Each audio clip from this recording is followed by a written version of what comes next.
Boss, bayad oh. Keep the change. God bless.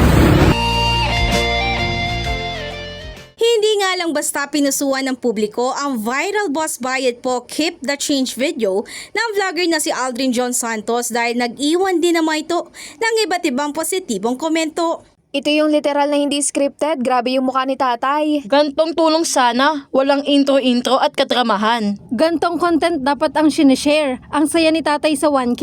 Inulit-ulit ko, nakakatuwa panoorin kasi yung itsura ni tatay halatang masaya. Pag-amin nga ni Santos, nung simulan niya raw ito gawin itong Enero o Pebrero, ay hindi naman niya inaasahang ganito ito kainit na tatanggapin ng publiko. Actually, hindi ko siya in-expect. Nagulat din ako na parang magaganda yung mga naging comments. Well, yun naman din talaga yung goal. Mas maka-inspire pa para may gumaya. Kasi syempre, hindi lang naman ako yung namimigay talaga eh. So, syempre, ginaya ko lang din yun sa ibang content creator na nagbibigay eh.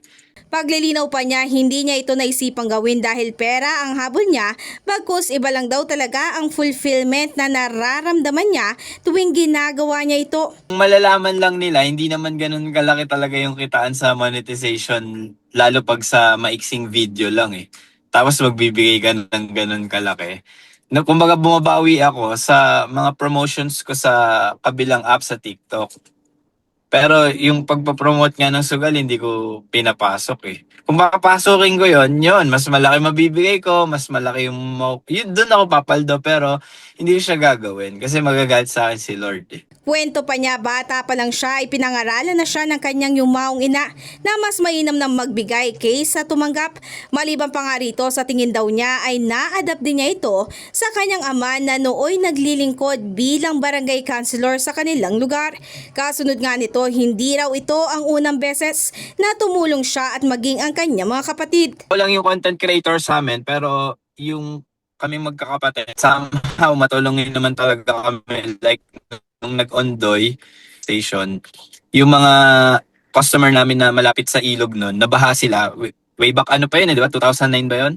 Yun, tinulungan namin sila kumbaga. Nang matanong naman kung hanggang kailan niya nakikita ang sarili niya na tumutulong sa publiko, sinabi nito na hanggang buhay raw siya ay hindi talaga siya titigil sa pagbibigay ng tulong sa kanyang kapwa-tao. Kung na-inspire kayo sa akin, gagayahin nyo, okay din naman, pero ang advice ko is, huwag nyo gagawin kung hindi bukal sa loob sa puso nyo. Ang ibibigay nyo lang dapat, yung kung ano lang yung bukal sa loob nyo. Tapos, huwag kayong magbibigay dahil yun lang yung trend or dahil may habol lang kayo na fame or habol nyo yung perang bumalik. Kasi yung mga content creator na ibang nagbibigay na hindi na nila kaya yung temptation, nagpa-promote na sila ng sugal. Come to think of it, nagbibigay ka, tumutulong ka, then may maruruwin kang ibang buhay dahil sa pinopromote mo. So, contradicting yun para sa akin, di ba? Ay, bayad oh. Bayad. Bayad ka? Bayad ko. Bakit po? Bayad ka? Keep the change. God bless. Okay, thank you. Kung may pass the message, maganda rin siguro kung magkakaroon ng pass the blessing. Dahil ayon nga sa Bible verse na ibinahagi ng ina ni Santos sa kanya, mas mainam na raw na ikaw ang magbigay ng tulong kaysa ikaw ang tumanggap.